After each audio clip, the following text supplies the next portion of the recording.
अस्सलाम वालेकुम।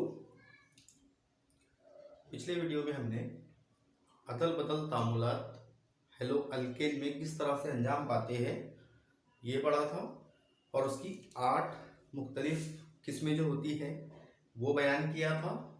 आज हम उन्हीं अदल बदल तामुलात में किस तरह से मरकज़ा पसंद अदल बदल तामुलात होते हैं और उनकी मैकेनिज़्म किस तरह से हम बयान करते हैं ये डिस्कस करेंगे। ठीक है, हमने हेडिंग दिया है एसेन रिएक्शन। एसेन रिएक्शन का मतलब है सब्स्टिट्यूशन न्यूक्लियोफिलिक रिएक्शन। हमने एक एग्जांपल पढ़ा था, शुरुआत यहां से करेंगे हम। R बॉन्ड X यानी अल्किल हैलाइड, इसका अमल अगर हम कराते हैं NaOH के साथ तो हमने कहा यहां से बंदिश टूटती, यहां से इस पर नेगेटिव, इस पर पॉजिटिव, इस पर नेगेटिव, इस पर पॉजिटिव।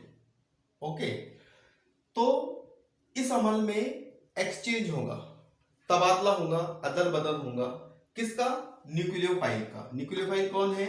ये है एक न्यूक्लियोफाइल, ये है दूसरा न्यूक्लियोफाइल। ये OH ग्रुप आएगा हेलोजन की जगह और हेलोजन अपना मुकाम तब्दील करेगा हाइड्रोक्सिल ग्रुप की जगह।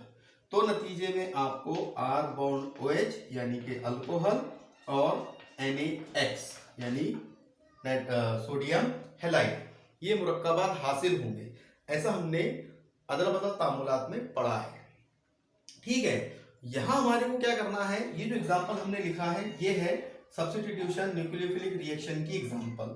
क्योंकि इसमें एक तो अदल बदल हुआ, हेलोजन ने हाइड्रोक्सिल ग्रुप से आपस में दोनों ने क्या किए, एक्सचेंज किए, अपना मुकाम तब्दील किए। ठीक है, दूसरा ये दोनों आते हैं न्यूक्लियोफाइल, ये भी न्यूक्लियोफाइल, ये भी न्यूक्लियोफाइल। यानी इस मिसाल से ये समझ में आया कि ये अमल मरकज़ा पसंद अदल बदल तामुल है। ठीक है, तो इसमें आपको एक याद ये रखना है कि जब एक्सचेंज ऑफ न्यूक्लियोफाइल होता है, मरकज़ा पसंद का अदल बदल होता है, तो मरकज़ा पसंद, एक मरकज़ा पसंद यानी हेलोजन जब बंदिश को तोड़ेगा तो हम जानते हैं यहां से वो इलेक्ट्रॉन को अपनी तरफ अट्रैक्ट करेगा। ओके, तो यहां जो अट्रैक्ट करने का अमल है उसके अंदर थोड़ा सा चेंजेस आ सकता है।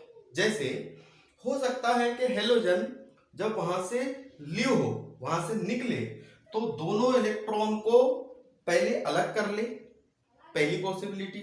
दूसरी पॉसिबिलिटी, जब वो इलेक्ट्रॉन को अपनी तरफ अट्रैक्ट करेगा तो हम जानते इस कार्बन पे यानी अल्किल ग्रुप पे आएगा पॉजिटिव चार्ज।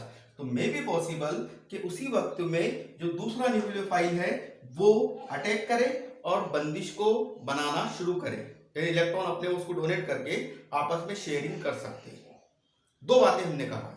पहला, मे बी पॉसिबल जब हेलोजन, जिसको हम यहां पर लिविंग ग्रुप कहते हैं,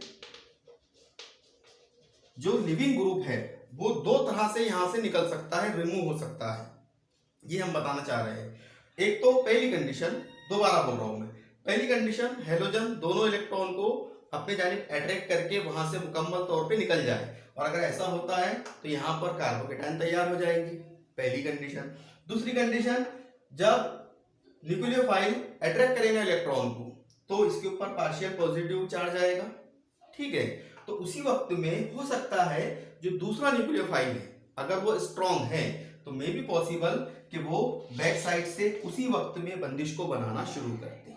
ये दो पॉसिबिलिटीज पाई जाती है मरकज़ा पसंद अदल बदल तामुल में, और इन्हीं दो पॉसिबिलिटीज की बिना पर हमारे को सब्स्टिट्यूशन न्यूक्लियोफिलिक रिएक्शन की मैकेनिज्म बयान करनी है। दोनों पॉइंट समझ में आ गए होंगे उम्मीद है आपके, कि एक तो इलेक्ट्रॉन पूरी तरह से लिविंग ग्रुप अपनी तरफ अट्रैक्ट करके निकल जाएगा, या जब लिविंग ग्रुप इलेक्ट्रॉन को अपनी तरफ कशिश कर रहा होगा तो उसी वक्त में न्यूक्लियोफाइल बैक साइड से उसके ऊपर अटैक कर सकता है। इन दो डिफरेंसेस की बिना पे हमारे को दो मैकेनिज्म दिया हुआ है। एक दिया हुआ है SN2 मैकेनिज्म और एक दिया हुआ है SN1 मैकेनिज्म। तो पहले हम शुरुआत करेंगे SN2 मैकेनिज्म से। अब SN2 मैकेनिज्म का मतलब क्या होता है या मीनिंग क्या होते हैं, तो सिंपल है, S for substitution, N for nucleophilic, and power में जो दो नजर आ रहा है आपको, ये है बाय मॉलिक्यूलर, दो साल की। ठीक है, इसको हम पहले एक्सप्लेन कर देते ताकि आपके समझ में आ जाए। दो सालमी मरकजा पसंद अदल बदल तामुल, यानी ऐसा अदल बदल तामुल जिसमें मरकजा पसंद तब्दील तो हो रहा है लेकिन तामुल की शरह रेट ऑफ रिएक्शन रिएक्टेंट के दो आमिल अशिया के इर्तिकास पर मुश्तमिल है।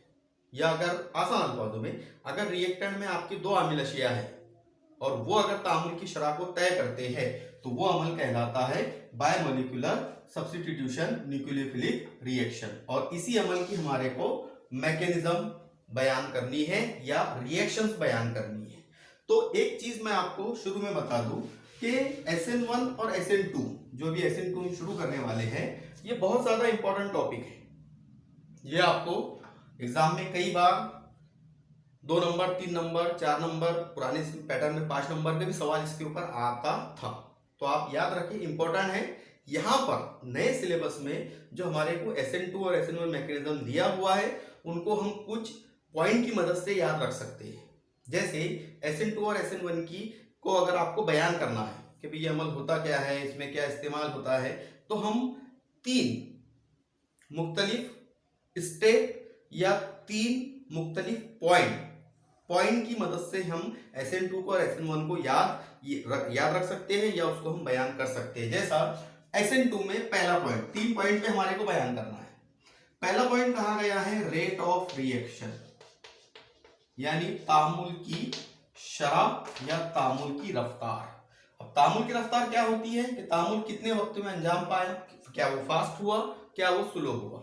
ये दोनों होते हैं तामुल की शरह या तामुल की रफ्तार। तो आपको पहला जो पॉइंट बयान करना है वो है रेट ऑफ रिएक्शन। जैसा हमने शुरू में कहा कि इस अमल में जो तामुल की शरह होती है यानी rate is directly proportional to concentration of methyl bromide and concentration of nucleophile या हाइड्रोक्सिल ग्रुप, या रेट बराबर k stand for rate constant, k concentration of methyl bromide and concentration of OH negative या nucleophile या hydroxyl group. अब जैसा आपके समझ में आ रहा होगा कि हमने तामुल की शरह रास तनासुब में होती है मिथिल ब्रोमाइड और न्यूक्लियोफाइल के इर्तिकास पे, यानी इन दोनों की इर्तिकास अगर आप कम या ज्यादा करते हैं तो तामुल की शरह अफेक्ट करती है।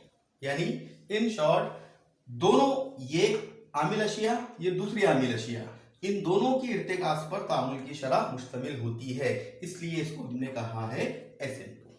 तो पहले पॉइंट में हमारे समझ में आया SN2 का मतलब। अब एक यहाँ पर याद आप ये रखें कि जो तामुल की शरह होती है, आपके जहन में सवाल आ रहा होगा कि हमने तो डायरेक्ट बोल दिया तामुल की शरह किस पर डिपेंड होती है, ठीक है, लेकिन आप याद ये रखें ये आगे वाले चैप्टर के लिए कि तामुल की शरह अगर आपको मालूम करनी है तो आपको 2 चीजें मालूम होनी चाहिए। पहला, तामुल की मैकेनिज्म, तामुल की मैकेनियत आपको मालूम होनी चाहिए, और दूसरा तामुल की मैकेनियत भी अगर मालूम है आपको तो आपको ये मालूम होना चाहिए कि तामुल की शरह डिपेंड करती है स्लो स्टेप पर, यानी मैकेनिज्म में हो सकता एक अमल हो सकता 2 मरहले हो सकता 3 मरहले हो, 4 हो। आपको देखना ये है कि कौन सा मरहला सुस्त रफ्तार से हो रहा है।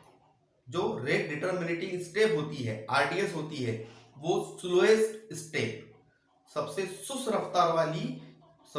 रफ्तार वाला मरहला होता है जो हम मैकेनिज्म में बयान करते हैं। तो ये 2 पॉइंट आप याद रखिए, तामुल की शरह मैकेनिज्म पे से मालूम कर सकते हैं, और मैकेनिज्म में भी जो अलग अलग मरहले होते हैं उनमें भी वो मरहला जो सबसे स्लो हो, सबसे सुस्त रफ्तार से हो, उसकी मदद से आप तामुल की शरह निकाल सकते हैं। ठीक है, चलो ये था पहला पॉइंट।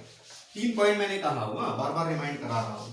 दूसरा पॉइंट हमारे को दिया गया है रिएक्शन, कि SN2 तामुल की रिएक्शन क्या होती है। तो कहा यह गया है कि अगर आप मिथिल ब्रोमाइड या मिथिल हैलाइड, जो भी आपको ठीक लगे वो ले, और इसका अमल कराए NaOH के साथ, ये NaOH रहेगा एक्वस। ये इंपॉर्टेंट है अभी, क्योंकि SN1 या SN2 को आप मिथिल ब्रोमाइड की कलवी आपाशिदगी भी कहते हैं। आपाशिदगी यानी एक्वस, एक्वस यानी पानी, ठीक है। तो एक्वस आप इस्तेमाल करेंगे जब आपने इनका अमल कराए, जो मैंने आपको शुरू में एग्जांपल दिया था। तो आप जानते हैं यहाँ से बंदिश टूटेंगी, इस पर नेगेटिव, इस पर पॉजिटिव, इस पर बंदिश टूटेंगी, यहाँ से बंदिश टूटेंगी, इस पर निगेटिव, इस पर पॉजिटिव। ये है मरकज़ा पसंद, ये है मरकज़ा पसंद, ये दोनों अपनी जगह को एक्सचेंज करेंगे और नतीजे में तैयार होगा CH3 bond OH plus NaBr sodium bromide. यानी रिएक्शन समझ में क्या है आपके, मिथिल ब्रोमाइड से मिथिल अल्कोहल की तैयारी काय की मिसाल है, SN2 रिएक्शन की, SN2 अमल की मिसाल है, क्योंकि इसमें 2 आमिल अशिया पार्टिसिपेट कर रही है।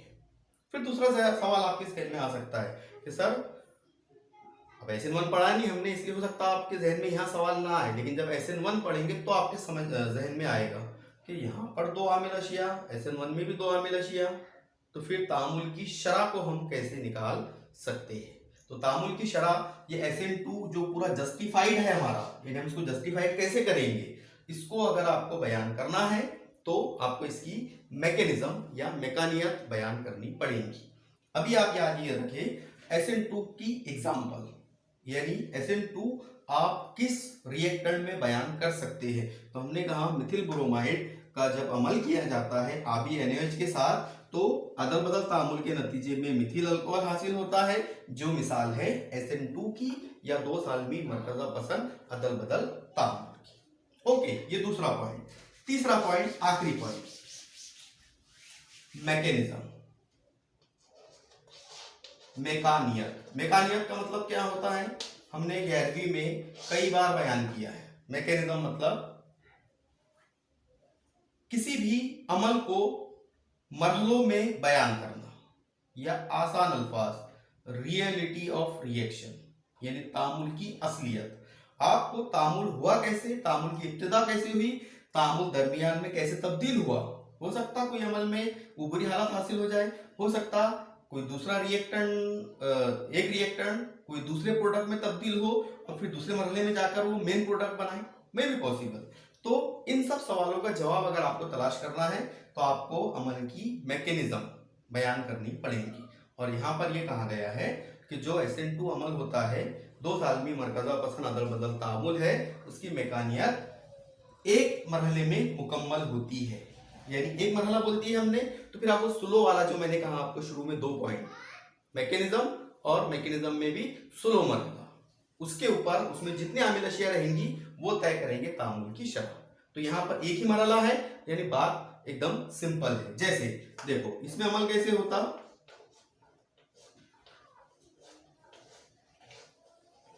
ये अरेंजमेंट बता रहे हैं। वेज फॉर्मूला हमने पढ़ा था, उसमें हमने कहा था ये, तो शायद आप कंफ्यूज नहीं होंगे। ये इन द प्लेन बंदिश है, ये अबव द प्लेन है, ये बिलो द प्लेन है, ठीक है। और यहाँ जुड़ा हुआ है ब्रोमीन। तो जब आप इसका अमल कराते हैं, या इधर लिखता हूं मैं ताकि आसान लगे, ठीक है, OH निगेटिव के साथ। और ये OH निगेटिव कहां से आया, यहाँ ऊपर बता रहे हैं। हमारे पास था NaOH, इसमें बंदिश टूटी तो Na पॉजिटिव और OH निगेटिव जो होता है न्यूक्लियोफाइल, ठीक है। तो ये आपको याद रखना है। चलो फिर क्या होगा, यहां पर आप याद ये रखें कि जब ये बंदिश तोड़ना शुरू करता, यानी इस तरह से ब्रोमीन बंदिश तोड़ना शुरू करता, इस पर पार्शियल निगेटिव, ये बंदिश जैसे के वैसे,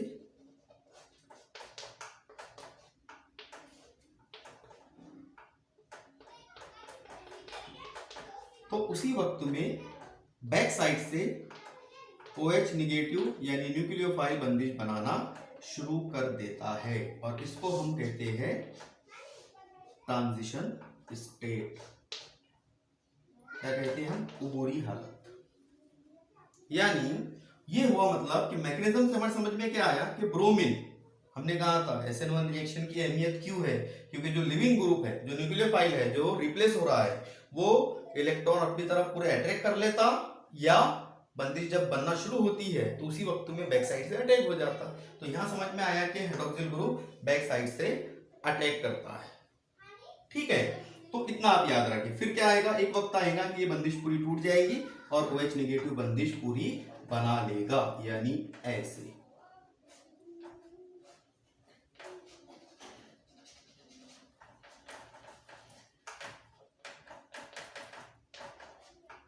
यह बंदिश बना लेगा पूरी, और Br निगेटिव आपको हासिल हो जाएगा। फिर ये Br निगेटिव Na पॉजिटिव के साथ में मिलकर रिएक्शन में याद रखे आप कि NaBr तैयार कर लेगा। अब देखो मैकेनिज्म तो समझ में आया। एक मरहले में मुकम्मल होती है मैकेनियत, और मैकेनियत में ये समझ में आया कि जब ब्रोमीन एक न्यूक्लियोफाइल बंदिश को तोड़ना शुरू करता है, इलेक्ट्रॉन को अपनी तरफ अट्रैक्ट करता है, तो उसी वक्त में न्यूक्लियोफाइल बैक साइड से अटैक करके दरमियानी मुरक्कब तैयार करता है, और फिर दरमियानी मुरक्कब तैयार करने के बाद ब्रोमीन एक वक्त में मुकम्मल तौर पे अलग हो जाता है, लिविंग हो जाता है, लीव हो जाता है, निकल जाता है, और OH निगेटिव बैक साइड से मुकम्मल तौर पे बंदिश बनाकर मिथिल अल्कोहल तैयार कर देता है। ऐसे होता है अमल। अब देखो जवाब मिला क्या आपको, क्या ये SN2 अमल है? तो आप कहेंगे बिल्कुल है, क्योंकि इसमें एक ही मरहले में मुकम्मल हो रही मैकेनियत, और इसमें मिथिल ब्रोमाइड और न्यूक्लियोफाइल दोनों इस्तेमाल हो रहे हैं, यानी तामुल की शरह दोनों पर मुश्तमिल रहेंगी। आसान अल्फाजों में आप इमेजिन ये करो कि अगर मरकज़ा पसंद हम इस्तेमाल ना करें तो क्या अमल होगा? नहीं। क्यों? क्योंकि दरमियानी मुरक्कब नहीं बनेगा। मिथिल ब्रोमाइड अगर हमने नहीं लिए तो क्या अमल होगा? नहीं होगा, क्योंकि दरमियानी मुरक्कब तैयार नहीं होगा, यानी बैक साइड से अटैक करता है न्यूक्लियोफाइल, इसलिए रेट ऑफ रिएक्शन में इसका भी अहम किरदार हो जाता है।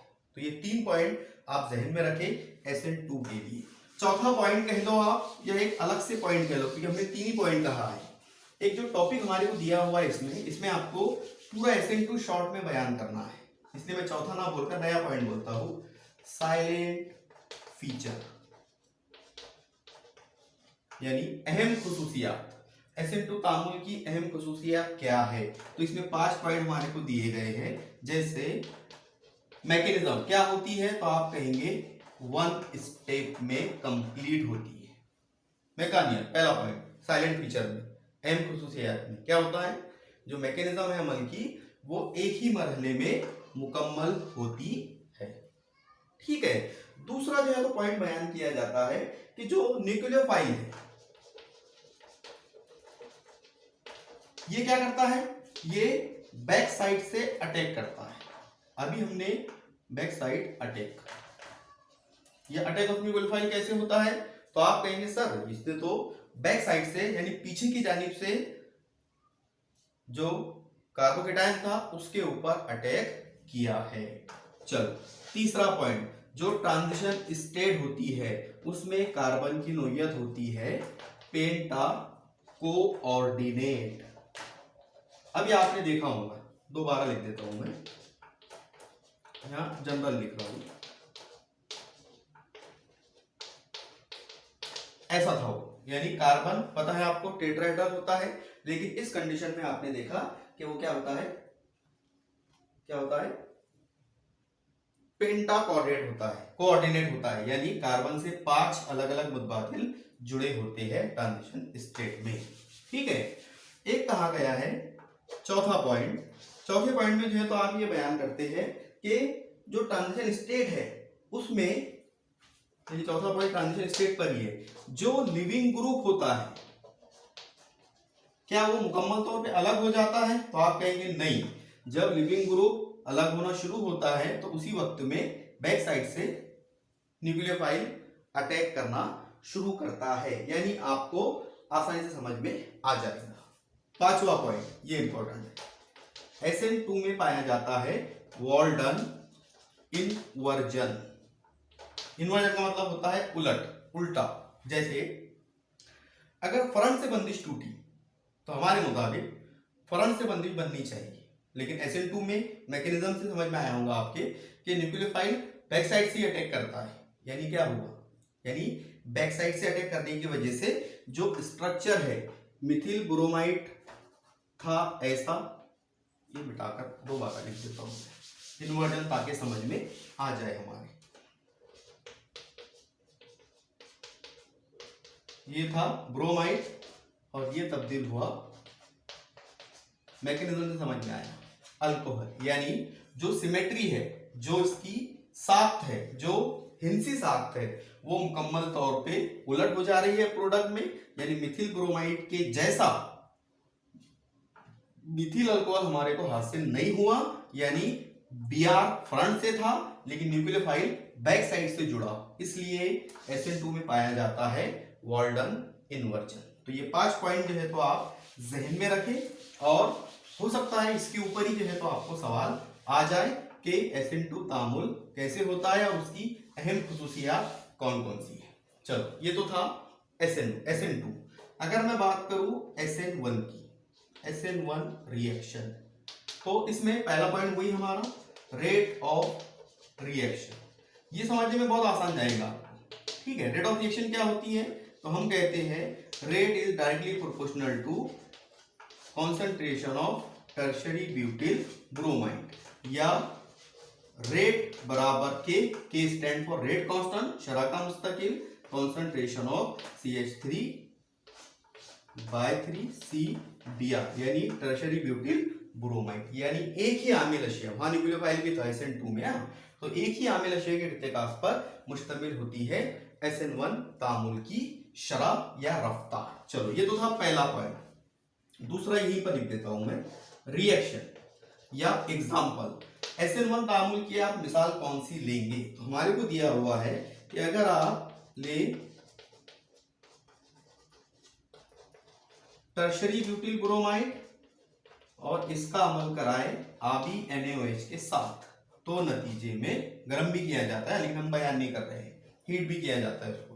तो यहां से बंदिश टूटेंगी, इस पे नेगेटिव इस पर पॉजिटिव, यहां से बंदिश टूटी इस पे नेगेटिव इस पर पॉजिटिव, ये है मरकजा पसंद, ये है मरकजा पसंद, ये आपस में होंगे एक्सचेंज और नतीजे में आपको हासिल हो जाएगा CH3 bond C bond CH3 bond CH3 bond OH plus NaBr, यानी टर्शरी ब्यूटिल ब्रोमाइड से टर्शरी ब्यूटिल अल्कोहल की तैयारी मिसाल है SN1 तामुल की। SN1 यानी एक सालमी मरकजा पसंद अदल बदल तामुल, या ऐसा तामुल जिसमें तामुल की शरह सिर्फ एक आमिल अशिया के इर्तिकास पर मुश्तमिल होती है। और ये जो शरह है, ये था सेकंड पॉइंट एग्जांपल। शरह जो है वो निकाली जाती है किस पे से, मैकेनिज्म पे से, क्योंकि हमने अभी कहा कि मैकेनिज्म से आपके समझ में आएगा। जैसे मैं थोड़ा सा एक्सप्लेन कर दे रहा हूं यहां पर कि SN2 का जब हमने रिएक्शन पढ़ा तो Mithil bromide plus NaOH, SN1 की मिसाल पढ़ा तो tertiary butyl bromide plus NaOH, यानी दोनों में दो दो आमिल अशिया थी, लेकिन SN2 में दोनों की इर्तिकास पर मुश्तमिल थी तामुल की शरह, और SN1 में सिर्फ टर्शरी ब्यूटिल ब्रोमाइड की इर्तिकास पर मुश्तमिल है, यानी न्यूक्लियोफाइल का इन्वॉल्वमेंट नहीं है। और ये क्यों नहीं है, क्योंकि ये पता चलेगा हमारे को तीसरा पॉइंट मैकेनिज्म। मैकेनिज्म से आप ये मालूम कर सकते हैं, इसलिए मैंने कहा था कि SN1 में थोड़ा प्रॉब्लम आएगा। जैसे SN1 तामुल की जो मैकानियत है वो दो मरहलों में मुकम्मल होती है। पहला मरहला जिसको ए हम कह रहे हैं, फॉर्मेशन ऑफ कार्बोकेटायन। हाँ, एक और चीज जो आपको याद रखनी है कि जब एक से ज्यादा मरहले हो तो फिर शरह स्लो मरहले पर मुश्तमिल होती है, यानी जो मरहला सुस्त रफ्तार से होगा उसमें कितनी आमिल अशिया आपकी पार्टिसिपेट की, उसकी क्वांटिटी आपको निकालनी है ताकि तामुल की शरह को समझने में आसानी चाहे। ओके, पहला मरहला जिसमें हम ये कहते हैं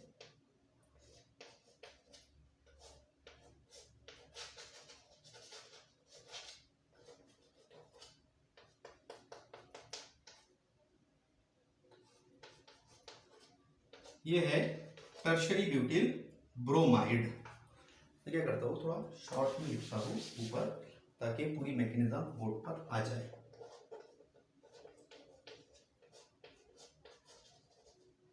CH3 यहाँ जुड़ा हुआ है ब्रोमाइड, टर्शरी ब्यूटिल ब्रोमाइड। ये इन द प्लेन बंदिश वेज फार्मूला में हमने पढ़ा, ये अबव द प्लेन, ये बिलो द प्लेन।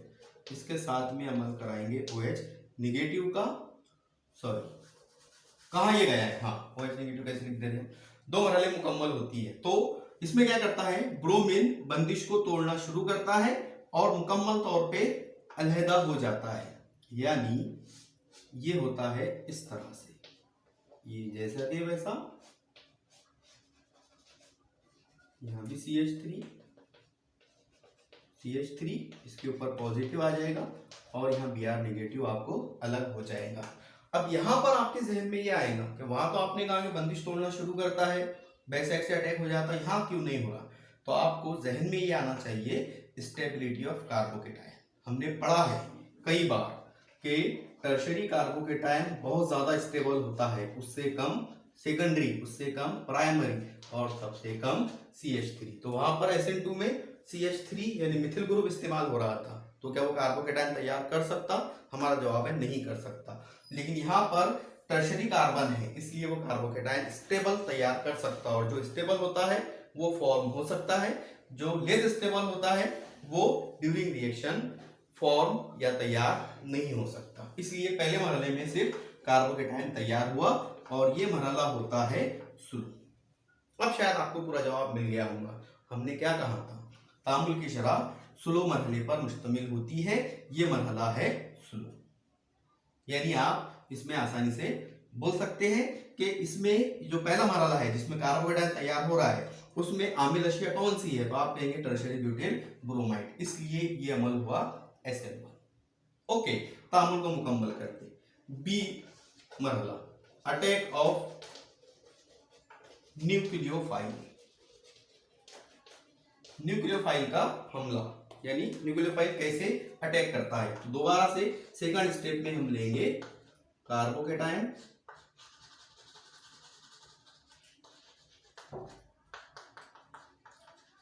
ये वाला, और इसके साथ में जुड़ेगा फिर OH निगेटिव। OH निगेटिव पता है आपको कहां से आया?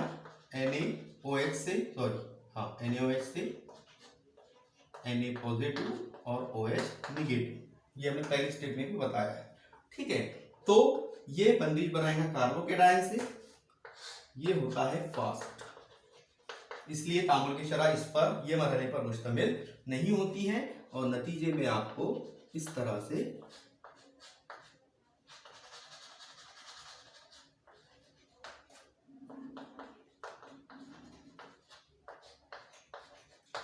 टर्शरी ब्यूटिल अल्कोहल हासिल हो जाएगा। यानी टर्शरी ब्यूटिल ब्रोमाइड तब्दील हुआ टर्शरी ब्यूटिल अल्कोहल में। एक चीज आखिरी बार बोल रहे हैं हम SN रिएक्शन में कि दोनों अमल से, SN1 आपके जहन में होगा, अभी हमने वीडियो की शुरुआत में बयान किया, उसमें तामुल की मेकानियात एक ही मरहले में मुकम्मल हो रही थी, इसलिए दोनों यानी मिथिल ब्रोमाइड और मरकज़ा पसंद दोनों इस्तेमाल हो रहे थे तामुल की शुरुआत में, इसलिए तामुल की शराब उन दोनों की इर्तिकास पर मुश्तमिल थी। लेकिन जैसा बोर्ड पे लिखा हुआ है SN1 में दो मरहलों पर मुश्तमिल होती है तामुल की शराब। पहला मरहला जिसमें कार्बोकेटायन तैयार होता है वो स्लो होता है, वो सुस्त रफ्तार से होता है, इसलिए तामुल की शराब पहले मरहले पर मुश्तमिल होती है, और पहले मरहले में सिर्फ टर्शरी ब्यूटिल ब्रोमाइड तैयार होता है, इसलिए टर्शरी ब्यूटिल ब्रोमाइड इस्तेमाल होता है जो कार्बोकेटायन में तब्दील होता है या कार्बोकेटायन तैयार करता है, इसलिए तामुल की शराब एक ही आमिल अशिया के इर्तिकास पर मुश्तमिल है। तो ये मैकेनिज्म भी आप जहन में रखें। चलो, चौथा पॉइंट भी हमने SN1 में भी कहा था, या अलग से पॉइंट, 3 पॉइंट हो गए हमारे। साइलेंट फीचर ऑफ SN1, ठीक है, यानी SN2 salient features of SN2 तामुल की अहम खुसूसियात क्या क्या है? तो हम कहेंगे पहला मैकेनिज्म, जो उसमें भी कहा था। मैकेनिज्म में क्या होता? तो हमने कहा 2 स्टेप, 2 मरहलों में मैकेनिज्म मुकम्मल होती है। दूसरा उसमें क्या कहा था? अटैक ऑफ न्यूक्लियोफाइल, यानी मरकज़ा पसंद का हमला कैसे होता? हाँ, यहां गौर करें, front end back side attack. देखो अब क्या बोला हमने, SN1 में हमने क्या कहा था? सिर्फ बैक साइड से। क्यों? क्योंकि सामने से ब्रोमाइड अवेलेबल था, तो वहां तो बंदिश नहीं बन सकती, लेकिन यहां पर कार्बोकेटायन तैयार हो रहा जिसके फ्रंट में भी कुछ नहीं है और बैक साइड में भी कुछ नहीं है, यानी कोई सब्स्टिट्यूएंट जुड़ा हुआ नहीं है, इसलिए मरकज़ा पसंद फ्रंट से भी और बैक साइड से भी अटैक कर सकता है। ठीक है, तो इतना आप याद रखें। चलो, तीसरा ट्रांजिशन स्टेट में क्या होता है? हमने वहां क्या कहा था? पेंटा कोऑर्डिनेट तैयार होता है, यहां हम क्या कहेंगे? प्लेनर कंपाउंड तैयार होता है। प्लेनर क्यों? यहां स्ट्रक्चर बना रहा, ये हमारा प्लेनर सतही कंपाउंड तैयार होता है। वहां हमने कहा था पेंटा कोऑर्डिनेट कंपाउंड तैयार करता है। चौथा पॉइंट ट्रांजिशन स्टेट में, वहां हमने क्या कहा था कि पहले बंदिश कमजोर होना शुरू होती, उसी वक्त में बैक साइड से अटैक होता, यानी ब्रेकिंग एंड फॉर्मेशन ऑफ बंदिश एक ही टाइप में होती है। यहां पर क्या होता, पहले ब्रेकिंग होती, बंदिश पहले टूटती, कार्बोकेटाइन तैयार होता, and breaking and forming separate यानी अलहदा, यानी पहले ब्रेकिंग, सेपरेट का मतलब पता है आपको, अलहदा, यानी पहले बंदिश टूटेंगी फिर बनेंगी। SN1 में क्या कहा था, बंदिश का टूटना और बनना एक ही बेग वक्त में होता है, एट ए टाइम होता है। ठीक है। पांचवा, इसमें पाया जाता है रेसिमाइजेशन। रेसिमाइजेशन का मतलब है तकसीम। इसको ऐसे समझ ले आप, अगर तकसीम से ना समझ में आए आपके तो, जैसे हमने पांचवा पॉइंट में क्या कहा था SN1 में, वॉल्टन इन्वर्जन।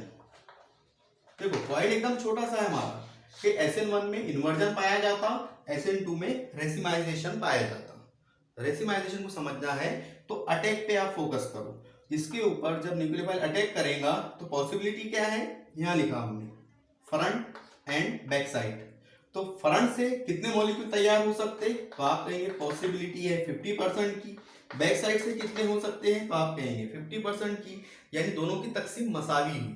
और अगर तकसीम मसावी होती है तो उसको हम कहते हैं रेसिमाइजेशन। यानी SN2 अमल में पॉसिबिलिटी है कि न्यूक्लियोफाइल फ्रंट साइड से 50% अमल कर सकता है, अटैक कर सकता है, और बैक साइड से 50% अटैक कर सकता है। ठीक है, तो ये एक पॉइंट आप जहन में रखें। 5 पॉइंट हमने कहा, इन्वर्जन SN1 में और रेसिमाइजेशन SN2 में। चलो अब इसके बाद क्या कहा गया है, इसके बाद कहा गया है factor affecting, factor influencing, factor influencing SN reaction, substitution nucleophilic reaction, यानी मर्यादा पसंद अदल-बदल तामुल पे असरअंदाज होने वाले अवामिल। वो कौन कौन से अवामिल हैं जो SN1 और SN2 तामुल पे असरअंदाज होते हैं। ठीक है, तो देखो अब इसमें क्या है, 3 पॉइंट कहे गए हैं। पहला पॉइंट कहा गया है नेचर ऑफ सबस्ट्रेट, यानी जो हमारी आमिल अशिया है उसका नेचर क्या है। तो एकदम आसानी से मैं यहां पर लिखता हूं। देखो अभी मैंने आपको हिंट्स भी दिया था, स्टेबिलिटी ऑफ कार्बोकेटाइन।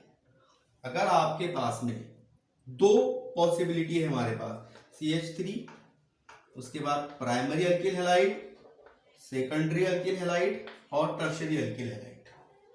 ठीक है, ये अगर मैं आपको पूछूं कि भाई SN1 तामुल अगर है, यहां मैं SN1 लिख रहा, यहां पर लिख रहा SN2। ठीक है, तो SN1 तामुल में रिएक्टिविटी किस तरफ इंक्रीज होंगी।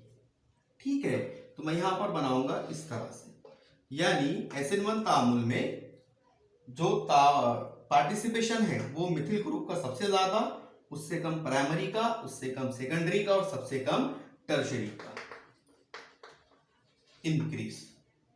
ठीक है, लेकिन SN2 में तामुल कैसे इंक्रीज होता है या शरह कैसे इंक्रीज होती है, इस तरह, यानी SN2 तामुल अगर है तो टर्शियरी, अगर अल्किल हैलाइड है आपके पास में तो वो ज्यादा अमल जाहिर करेगा, उससे कम सेकेंडरी, उससे कम प्राइमरी और सबसे कम मिथिल ग्रुप अमल जाहिर करेगा। अब इसको अगर समझना है आपको, ये जो 2 सीक्वेंस हमने बताए, आसान लफ्ज़ों में मैं बोलता हूं कि अगर मेरे पास में 4 ऑप्शन है, 4 रिएक्टेंट है, मिथिल ब्रोमाइड है, इथिल ब्रोमाइड है, आइसोप्रोपिल ब्रोमाइड है और टर्शियरी ब्यूटिल ब्रोमाइड है। अब आपको सवाल ये पूछा जा रहा है कि बताओ इन चारों में, या तरतीब दे दो, आप सीक्वेंस में बयान कर दो कि ज्यादा SN1 तामुल में पार्टिसिपेट कौन करेगा, तो आप कहेंगे मिथिल ग्रुप।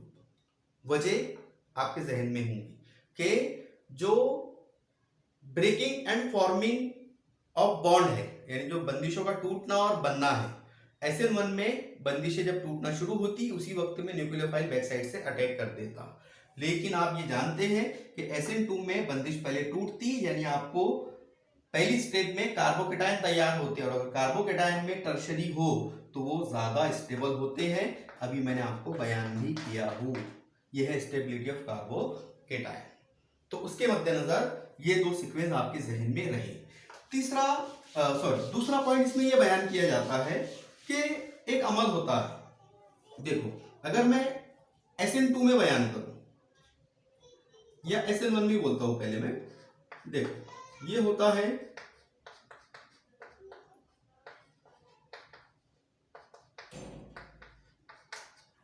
SN2 में इस तरह से हमारे को ट्रांजिशन स्टेट में पेंटा कोऑर्डिनेट कंपाउंड तैयार होता है।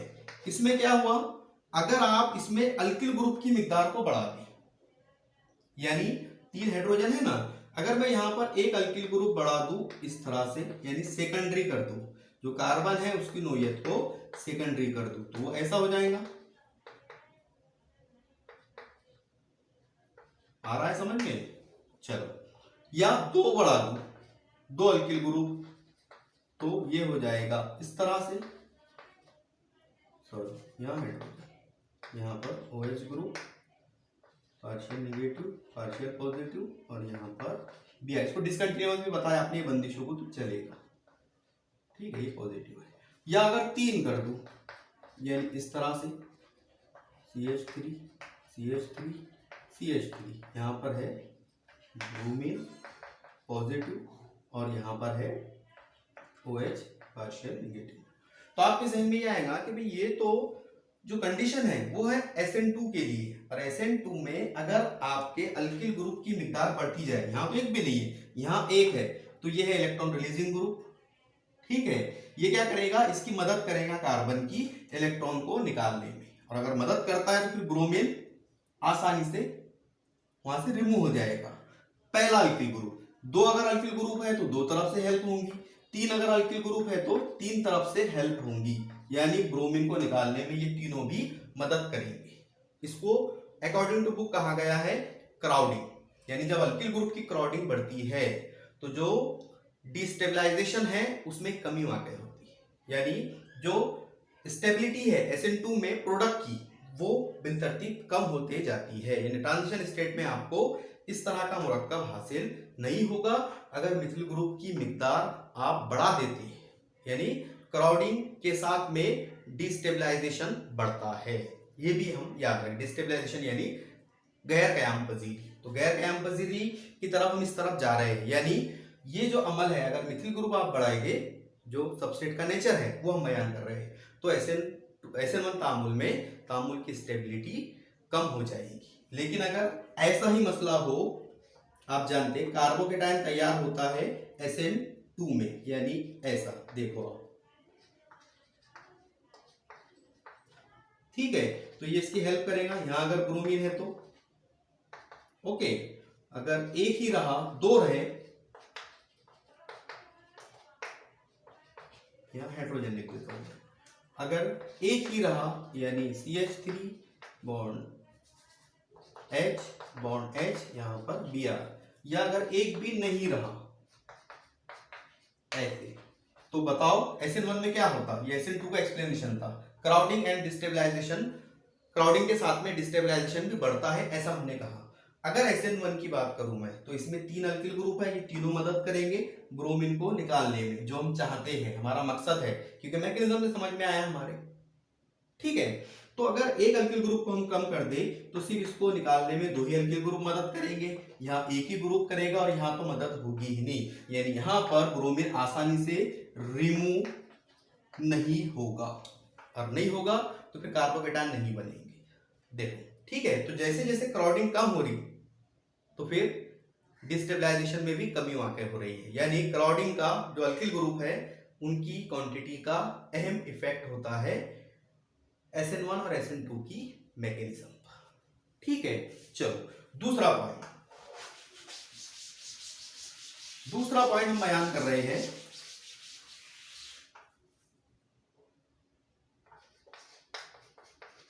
न्यूक्लियोफाइल यानी मरकज़ा पसंद का नेचर ऑफ न्यूक्लियोफाइल भी आप बोल सकते हैं। ठीक है, अब इसमें क्या है, इसमें आप ओरली बोल सकते हैं या डायरेक्ट भी अगर हम बोल दे, अगर मेरे पास में है मिथिल ब्रोमाइड और मेरे पास में है टर्शरी ब्यूटिल ब्रोमाइड, तो आप बताओ न्यूक्लियोफाइल कहां पर स्ट्रॉन्ग इस्तेमाल होगा, कहां पर वीक इस्तेमाल होगा। तो मेरे मुताबिक या हम जो जानते हैं उसके मुताबिक यहां पर न्यूक्लियोफाइल जो है या न्यूक्लियोफिलिसिटी है वो ज्यादा होनी चाहिए, मरकज़ा पसंद हैवी होना चाहिए। क्यों? क्योंकि जब ये मरकज़ा पसंद बंदिश को तोड़ रहा तो उसी वक्त में बैक साइड से इस तरफ से हाइड्रोक्सिल ग्रुप ने या न्यूक्लियोफाइल ने बंदिश बनाना शुरू कर देनी चाहिए, यानी न्यूक्लियोफिलिसिटी जो है वो SN1 में ज्यादा पाई जाती है एज कंपेयर टू SN2। तो आपको मेन मकसद ये हमारा यहाँ पर कि SN1 में और SN2 में मरकज़ा पसंद आप कैसा इस्तेमाल कर सकते हैं, हैवी इस्तेमाल कर सकते हैं या कमजोर वाला। तो आप कहेंगे सिंपल है, कमजोर वाला इस्तेमाल करेंगे हम SN2 में और हैवी वाला इस्तेमाल करेंगे SN1 में। ओके, चलो आखिरी पॉइंट, सॉल्वेंट पोलैरिटी। तीसरा पॉइंट आखिरी वाला, सॉल्वेंट पोलैरिटी। अब इससे क्या समझ में आता है आपका, मोहल्लिल की कुतबियत, यानी SN1 तामुल में आप ये देखते हैं कि कार्बोकेटायन तैयार होता बतौर इंटरमीडिएट। ठीक है, अगर आपके पास में सॉल्वेंट हो जो आसानी से आयनाइजेशन कर सकता है, ये अकॉर्डिंग टू बुक बात कर रहा हूं, आयनाइजेशन कर सकता है, तो SN1 तामुल फेवर करेगा। और SN1 में आयनाइजेशन नहीं होना चाहिए क्योंकि पेंटा कोऑर्डिनेट जो कंपाउंड है हमारा ट्रांजिशन स्टेट में वो तैयार होता है। यानी समझ में क्या आया, कंफ्यूज अगर हो रहे होंगे तो सिंपल दोबारा से लिखा मैंने मिथिल ग्रुप और दोबारा से लिखा टर्शरी ब्यूटिल ग्रुप, यहाँ है ब्रोमीन, यहाँ है ब्रोमीन। मैं ये कहना चाह रहा हूं कि जो हमारा सॉल्वेंट है अगर पोलैरिटी है तो पोलैरिटी किस में पाई जानी चाहिए, तो हम कह रहे हैं SN2 में, और किस में नहीं पाई जानी चाहिए तो हम कह रहे हैं SN1 में। क्योंकि अगर SN1 तामुल आपको कराना है तो आपको नॉन पोलर, आसानी के लिए नॉन पोलर या नॉन आयोनाइज्ड या आयोनाइजेशन कंपाउंड आपको इस्तेमाल करना पड़ेगा। अगर SN2 तामुल करा रहे हैं तो ऐसा रिएक्टेंट या ऐसा सॉल्वेंट आपको इस्तेमाल करना पड़ेगा जो आयनाइजेशन फास्ट करता हो, क्योंकि आयनाइजेशन या पोलैरिटी फेवर करती है SN2 तामुल को और SN1 तामुल को वो फेवर नहीं करती। आपके जहन में एक ही पॉइंट है और वो क्या है कि SN1 तामुल में, उल्टा बोल दिया मैंने, SN2 है ये SN1 है। हाँ, SN1 तामुल में हमारे क्या होता है, SN1 तामुल में पोलैरिटी का काम है क्योंकि कार्बोकेटायन तैयार होने वाले हैं, और SN2 तामुल में पोलैरिटी का काम नहीं है, यानी पोलर कंपाउंड SN1 को फेवर करता है और नॉन पोलर कंपाउंड या कम अगर पोलर कंपाउंड है तो वो SN2 को फेवर करेगा। ये हम कहना चाह रहे हैं आसान अल्फाजों में। तो उम्मीद है कि आपके SN1 SN2 उसके मैकेनिज्म, उसके साइलेंट फीचर और उसके ऊपर कौन कौन से फैक्टर्स अफेक्ट करते हैं, इन्फ्लुएंस करते हैं, ये हमने आज की वीडियो में बयान किया है। उम्मीद है कि आपके पूरा समझ में आ गया होगा। एक बात याद रख ले बस, अगर आपने सब्स्टिट्यूशन न्यूक्लियोफिलिक रिएक्शन नहीं देखा है इससे पहले वीडियो में या नहीं पढ़ा है तो इस वीडियो की डिस्क्रिप्शन में आपको उसकी लिंक मिल जाएगी, पहले वो वीडियो देखें, अदल बदल तामुल को समझ ले, उसके बाद आपको SN1 और SN2 समझने में आसानी जाएगी। आज के लिए काफी है, अल्लाह हाफिज।